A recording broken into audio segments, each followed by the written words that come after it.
നമസ്കാരം. എന്ത് വിധി ഇത്, എന്ത് ഗതി ഇത്, വല്ലാത്ത ഒരു ചെയ്ത്തായിപ്പോയി.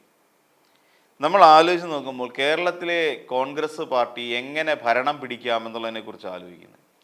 പ്രതിപക്ഷ നേതാവ് കഴിഞ്ഞ ദിവസം നമ്മുടെ ആർലേക്കറിൻ്റെ പ്രസംഗത്തെക്കുറിച്ച് നടത്തിയ പ്രസംഗത്തെക്കുറിച്ച് വളരെ മോശമായ പരാമർശം നടത്തി. അതൊക്കെ ശരിയായില്ല, അതിനെതിരെ പ്രതിഷേധമുണ്ട് എന്നൊക്കെ പറഞ്ഞിട്ട്. കാര്യം സംസ്ഥാനത്തിൻ്റെ യഥാർത്ഥമായ ഒരു അവസ്ഥയെക്കുറിച്ച് ആർലേക്കർ കൃത്യമായി തൻ്റെ നയപ്രഖ്യാപന പ്രസംഗത്തിലൂടെ കടന്നു പോവുകയുണ്ടായി. ആ നയപ്രഖ്യാപന പ്രസംഗം വസ്തുതാ വിരുദ്ധമാണ് എന്നുള്ള തരത്തിലാണ് പ്രതിപക്ഷ നേതാവ് വി ഡി സതീശനടക്കം അതിനെക്കുറിച്ച് പറയുന്നത്. പ്രതിപക്ഷത്തിൻ്റെ പ്രധാന പ്രശ്നം അതാണ്. നയപ്രഖ്യാപനം കെട്ടിച്ചമച്ചതാണ്, അങ്ങനെ ഒരു യാഥാർത്ഥ്യമൊന്നും കേരളത്തിലില്ല, കേരളത്തിൻ്റെ അവസ്ഥ വളരെ ദയനീയമാണ് എന്നൊക്കെ പറഞ്ഞിട്ടാണ് പ്രതിപക്ഷം അതിനെ പ്രതിരോധിക്കുന്നത്. പക്ഷെ അതിനേക്കാൾ ഗതികെട്ട ഒരു അവസ്ഥയിലാണ് സത്യത്തിൽ കോൺഗ്രസ് പാർട്ടി എന്ന് പറയേണ്ടി വരും. കേരളത്തിലെ അത് വളരെ മോശപ്പെട്ട ഒരു അവസ്ഥയിലൂടെയാണ് കടന്നു പോകുന്നത്. ഇപ്പോൾ തന്നെ ഗതികേട് ആലോചിച്ച് നോക്കുക. ഈ പറയുന്ന കീഴ്ഘടകങ്ങളിൽ അവിടെയുള്ള പ്രവർത്തകർ, അതായത് നിർജീവമായി കിടക്കുന്ന പ്രവർത്തകരുടെ പേര് വിവരങ്ങളും അവരുടെ ഡീറ്റെയിലും എടുക്കാൻ വേണ്ടി KPCC ആവശ്യപ്പെട്ടിരിക്കുന്നു.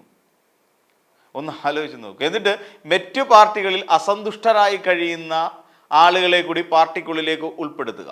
ഇതൊക്കെയാണ് ഇപ്പോൾ നടക്കാൻ പോകുന്ന പ്രധാനപ്പെട്ട നീക്കം. അതോടൊപ്പം തന്നെ ബ്ലോക്ക് കമ്മിറ്റികൾക്കും മണ്ഡലം കമ്മിറ്റികൾക്കും സ്വന്തമായി ഓഫീസ് ഉണ്ടാക്കുക.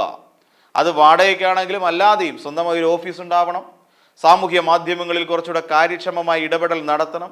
ഈ സാമൂഹ്യ മാധ്യമങ്ങളെക്കുറിച്ച് കൂടുതൽ അറിയാവുന്ന ആളുകൾ അതിൻ്റെ തലപ്പത്തുണ്ടാവണം. അപ്പോൾ അങ്ങനെ തുടങ്ങി ഒട്ടേറെ മാർഗനിർദ്ദേശങ്ങളാണ് ഇപ്പോൾ KPCCയുടെ ഭാഗത്തു നിന്നുണ്ടാകുന്നത്. ഇവിടെ നമ്മൾ നോക്കിക്കഴിഞ്ഞാൽ കാണാം, ഈ മുതിർന്ന നേതാക്കൾ തമ്മിൽ പോലും ഒരു ആശയപരമായ ഐക്യം എവിടെയും കാണുന്നില്ല. ഇപ്പം നമുക്കറിയാം, കോട്ടയം നഗരസഭയുമായിട്ട് ബന്ധപ്പെട്ടിട്ട് കോടിക്കണക്കിന് ഏകദേശം 200-ലധികം കോടി രൂപ എവിടെ പോയെന്ന് പോലും കോട്ടയം നഗരസഭയിലുള്ളവർക്ക് അറിയത്തില്ല. അതൊരു വലിയ പോരായ്മയാണ്. ഇപ്പം നമുക്കറിയാവുന്ന പോലെ നേരത്തെ ഉണ്ടായിരുന്ന ഒരു അർബൻ സഹകരണ ബാങ്കുമായിട്ട് ബന്ധപ്പെട്ട് 2 പേര് മരിച്ചിട്ട് പോലും അതിനെക്കുറിച്ച് ആർക്കും ഒന്നും മിണ്ടാനില്ല. അത്തരത്തിലുള്ള പ്രതികളെ, വേട്ടക്കാരെ സംരക്ഷിക്കുന്ന സമീപനം ചിലരെയൊക്കെ ചേർത്ത് നിർത്തുന്നതിൻ്റെ ഭാഗമായിട്ട് ആ രീതിയിൽ മുന്നോട്ട് പോവുകയാണ്. അവിടെ ഇപ്പം നമ്മൾ പുതിയതായിട്ട് കേട്ട് തൊടുപുഴയിലെ ഒരു അഗ്രികൾച്ചറൽ ഇംപ്രൂവ്മെൻറ്റ് സഹകരണ സംഘത്തിൽ നടന്ന വെട്ടിക്കൽ, ഏകദേശം 2 കോടിയിലധികം രൂപ അവിടെ വെട്ടിച്ചു കഴിഞ്ഞു. 2.5 കോടിയിലധികം, അതായിരിക്കും കറക്റ്റ്. അവിടുത്തെ പ്രസിഡന്റ് ഇന്നുകൊണ്ട് വെട്ടിച്ചു. അതും കോൺഗ്രസിൻ്റെ കീഴിൽ വരുന്നതാണ്. അപ്പോൾ ഇതൊക്കെ സത്യത്തിൽ ഇങ്ങനെ ഈ രീതിയിലുള്ള അഴിമതി കഥകളിൽ മുങ്ങി നാശമായി നിൽക്കുന്ന, 10 വർഷമായി ഭരണം പോലും ഇല്ലാതിരിക്കുന്ന ഒരു പാർട്ടി നടത്തുന്ന കുടില ശ്രമങ്ങളാണ്, അല്ലെങ്കിൽ അഴിമതികളാണ് എന്ന് നമുക്ക് പറയേണ്ടി വരും. അതിനിടയിലാണ് ഇപ്പോൾ പാർട്ടിയെ ശക്തിപ്പെടുത്താൻ വേണ്ടിയിട്ടുള്ള നീക്കം. സുധാകരൻ ഇത് എന്തിൻ്റെ കേടാ എന്ന് ചോദിക്കേണ്ടി വരും.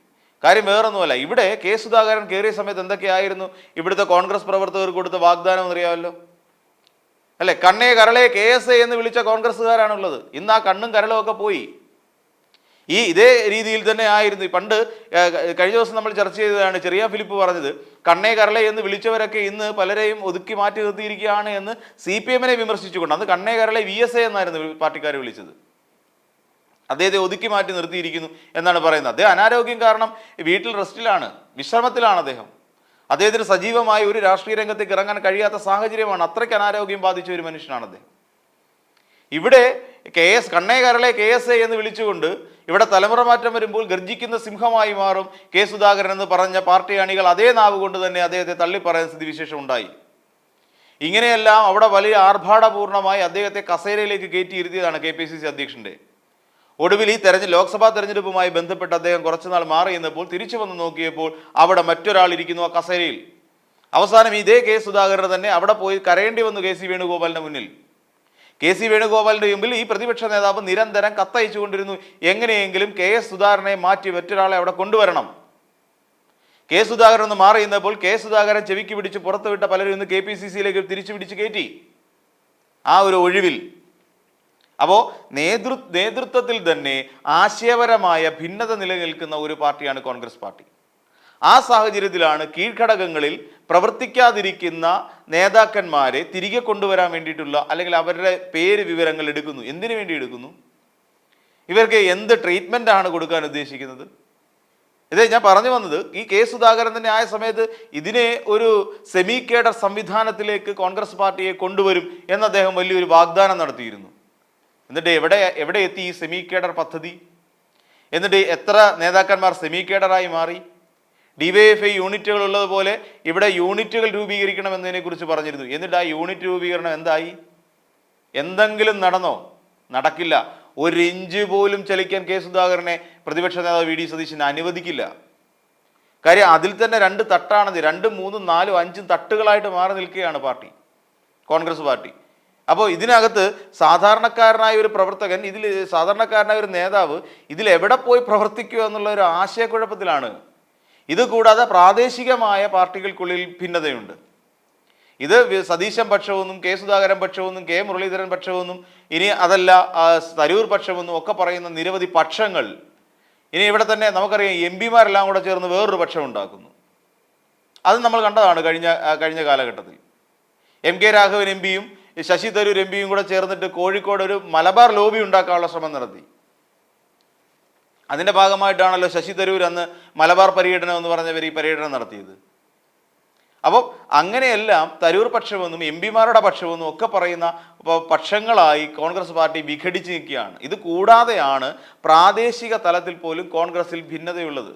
അവർക്ക് തരൂർ പക്ഷമോ പിന്നെ അല്ലാന്നുണ്ടെങ്കിൽ സതീശൻ പക്ഷമോ കെ സുധാകരൻ പക്ഷമോ മുരളീധരൻ പക്ഷമോ ഒന്നുമല്ല, അവർക്ക് വേറെ പക്ഷങ്ങളുണ്ട്. അങ്ങനെ പക്ഷങ്ങളുടെ ഒരു ബഹളമാണ്. അതിൻ്റെ ഇടയിലാണ് പറയുന്നത് ഇങ്ങനെ ഭിന്നിച്ചു നിൽക്കുന്ന അല്ലാന്നുണ്ടെങ്കിൽ പ്രവർത്തിക്കാതെ നിൽക്കുന്നവരുടെ പേര് വിവരങ്ങൾ ശേഖരിക്കണം. ഇതര പാർട്ടികളിൽ മറ്റു പാർട്ടികളിൽ അസന്തുഷ്ടരായി കഴിയുന്ന അല്ലെങ്കിൽ അവർക്ക് അർഹിച്ച സ്ഥാനമാനങ്ങൾ കിട്ടാത്ത നേതാക്കന്മാരെ കോൺഗ്രസ് പാർട്ടിക്കുള്ളിലേക്ക് കൊണ്ടുവരണം. എത്ര മനോഹരമായ ചിന്തകളാണെന്ന് നോക്കിയാൽ പാർട്ടിയെ ശക്തിപ്പെടുത്താൻ നടത്തുന്നത്. ആദ്യമായി വേണ്ടത് പാർട്ടിയിലെ മുതിർന്ന നേതാക്കൾ തമ്മിലുള്ള ഒരു ആശയ ഭിന്നത ഒഴിവാക്കുക എന്നുള്ളതാണ് ആദ്യം ചെയ്യേണ്ടത്. അതായത് ഈ പറയുന്ന കെ സുധാകരനും VD സതീശനും തമ്മിൽ നിലനിൽക്കുന്ന ശൈത്യ ശീതസമരം എന്ന് പറയും. ആ ശീതസമരം അവസാനിപ്പിക്കണം. VD സതീശൻ പറയുന്നതിനെ വെട്ടുന്ന കെ സുധാകരൻ പറയുന്നതിനെ തള്ളിക്കളയുന്ന VD സതീശൻ, ഇവർ രണ്ടുപേരും പറയുന്നതിനെ തള്ളിക്കളയുന്ന കെ മുരളീധരൻ. എങ്ങനെയുണ്ട്? ഈ രീതിയിലാണ് കാര്യങ്ങൾ മുന്നോട്ട് പോകുന്നത്. എന്നിട്ട് പറയുകയാണ് ആദ്യം ഈ കെ സുധാകരൻ എന്ന് പറയുന്ന KPCC അധ്യക്ഷൻ പല കാര്യങ്ങളും ആലോചിക്കേണ്ടതുണ്ട്. ഇതിനു മുമ്പ് പറഞ്ഞ എന്ത് കാര്യം പാർട്ടിയിൽ നടപ്പിലായി എന്നുള്ള കാര്യം അന്വേഷിക്കണം. എവിടെയാണ് സെമി കേഡർ സംവിധാനം ഇപ്പോൾ നിലനിൽക്കുന്നത്? പാർട്ടിയിൽ അച്ചടക്കം വേണമെന്ന് പറയുന്നത് എവിടെയുണ്ട് അച്ചടക്കം? എല്ലാ നേതാക്കന്മാരും നാഴികയ്ക്ക് 40 വട്ടം അവർക്ക് തോന്നുമ്പടി മാധ്യമപ്രവർത്തകരെ കണ്ടുകൊണ്ടിരിക്കുകയാണ്. ഈ പാർട്ടിയിലെ അച്ചടക്കം പറയും. കോഴിക്കോട് എന്താ സംഭവിച്ചത്? കോഴിക്കോട് ലീഗ് കോൺഗ്രസിന് പിന്തുണ പിൻവലിക്കുന്ന ഒരു അവസ്ഥയിലേക്ക് എത്തിയില്ലേ അല്ലേ? എന്നിട്ട് ഇതെല്ലാം കൂടെ എന്നിട്ട് പാലക്കാട് ഉപതെരഞ്ഞെടുപ്പുമായി ബന്ധപ്പെട്ട് കാണുന്ന വിവാദങ്ങൾ നമുക്ക് കാണാതിരിക്കാൻ കഴിയില്ലല്ലോ. എത്ര പേരാണ് അതുമായി ബന്ധപ്പെട്ട് പാർട്ടിയുടെ നിസ്സഹകരണ പ്രഖ്യാപിച്ചത്? നിങ്ങളുടെ കോൺഗ്രസിൻ്റെ നേതാവായ P സരൻ എങ്ങനെ LDF-ന്റെ സ്വതന്ത്രനായി അവിടെ മത്സരിച്ചു? ഷാനിബ് എങ്ങനെ മാറി? ഇതിനെക്കുറിച്ച് എന്താണ് ചർച്ച വരാത്തത്? ഇവിടെ നിങ്ങൾ നോക്കുമ്പോൾ UDF-ലേക്ക് അല്ലെങ്കിൽ കോൺഗ്രസ് പാർട്ടിയിലേക്ക് ആകപ്പാടെ വന്നു കയറിയ ഒരേ ഒരാളേ ഉള്ളൂ. ആ ഒരാളെന്ന് പറയുന്നത് സന്ദീപ് വാര്യറാണ്. BJP-ക്കാർ പോലും തുപ്പി നാശമാക്കിയിട്ടിരുന്ന ഒരു നേതാവിനെയാണ് കോൺഗ്രസ് പാർട്ടിക്കാർ 2 കൈയും നീട്ടി സ്വീകരിച്ചത്. അദ്ദേഹം കണ്ടത് വേറെ വലുതുമാണ്. ഗുരുവായൂർ ദേവസ്വം ബോർഡിലടക്കം ഇരിക്കാൻ പറ്റുന്ന തരത്തിലേക്ക് താൻ മാറുക അല്ലെങ്കിൽ തനിക്ക് അങ്ങനെ അർഹതപ്പെട്ട ഒരു സ്ഥാനം അവിടെ നേടിയെടുക്കുക. ഇതൊക്കെയാണ് അദ്ദേഹത്തിന് മനസ്സിരിക്കുന്നത്. അല്ലാതെ പിന്നെ കോൺഗ്രസ് പാർട്ടിയെ പുഷ്ടിപ്പെടുത്തണം എന്നുള്ള ചിന്തയൊന്നും സന്ദീപ് വാര്യർക്കില്ല. എന്നിട്ട് സന്ദീപ് വാര്യർ ഉൾക്കൊണ്ടു. എന്നിട്ട് പറയുകയാണ് മറ്റ് പാർട്ടികളിൽ കൂടുതലും BJP-യിൽ നിന്നായിരിക്കും കൊഴിഞ്ഞുപോക്കുണ്ടാകുക. നമുക്കറിയാം ഇന്നൊരാൾ ദേവസ്വം ബോർഡിൻ്റെ പ്രസിഡന്റാണ്. CPM-ലേക്ക് ചേക്കേറിയത്. പുള്ളി എങ്ങനെ അവിടേക്ക് വന്നു? P പ്രശാന്ത് എന്ന് പറയുന്ന നേതാവ് എങ്ങനെ അവിടേക്ക് എത്തി? AP അനിൽകുമാർ എങ്ങനെ അവിടേക്ക് എത്തി? അദ്ദേഹത്തിന് ഇപ്പോൾ ഒരു OPEC ഇതിൻ്റെ ചെയർമാനാണ്. അപ്പോൾ ഇവരൊക്കെ എങ്ങനെ ആ സ്ഥാനത്തേക്ക് എത്തുന്നു? അവരെല്ലാം അസന്തുഷ്ടരായതുകൊണ്ടാണ്. കെ സുധാകരൻ എന്ന് പറയുന്ന നേതാവിൽ അല്ലെങ്കിൽ VD സതീശൻ എന്ന് പറയുന്ന നേതാവിൻ്റെ ഇവർ തമ്മിൽ നടക്കുന്ന ചേരിപ്പോരിൻ്റെ ബാക്കി പത്രമായിട്ടാണ് പലരും പാർട്ടി വിട്ടുപോയത്. എത്ര പേരാണ് ആ സമയത്ത് 1, 1, 1, 2, 3 എന്നും പറഞ്ഞുകൊണ്ട് അക്കം വിട്ടുകൊണ്ട് കോൺഗ്രസ് പാർട്ടി തിരിച്ചു പോയത്? അപ്പോൾ എന്നിട്ട് ഇപ്പം പറയുന്നു കോൺഗ്രസ് പാർട്ടിക്കുള്ളിൽ പ്രവർത്തിക്കാതിരിക്കുന്നവരുടെ ലിസ്റ്റ് കണ്ടെത്തണം. ഒരു ബ്ലോക്ക് കമ്മിറ്റി ഓഫീസ് വരുന്നത് കൊണ്ട് മാത്രം തീരുന്നതാണോ കോൺഗ്രസിൻ്റെ പ്രശ്നം? മണ്ഡലം കമ്മിറ്റി ഓഫീസ് പുതുതായി വരികയോ അല്ലെങ്കിൽ ഒരു വാടകയ്ക്ക് കെട്ടിടം എടുക്കുന്നത് തീരുന്നതാണോ കോൺഗ്രസിൻ്റെ പ്രശ്നം? ഇപ്പം നമ്മൾ നോക്കിക്കഴിഞ്ഞാൽ ഏറെക്കുറെ 1498 മണ്ഡലം കമ്മിറ്റികളുണ്ട്. പലതിൻ്റെ പുനഃസംഘടന പൂർത്തിയായി. ഏകദേശം 1200ഓളം വരുന്ന മണ്ഡലം കമ്മിറ്റികളുടെ പുനഃസംഘടന പൂർത്തിയായി കഴിഞ്ഞു. ഏകദേശം 282ഓളം വരുന്ന ബ്ലോക്ക് കമ്മിറ്റികളുണ്ട്.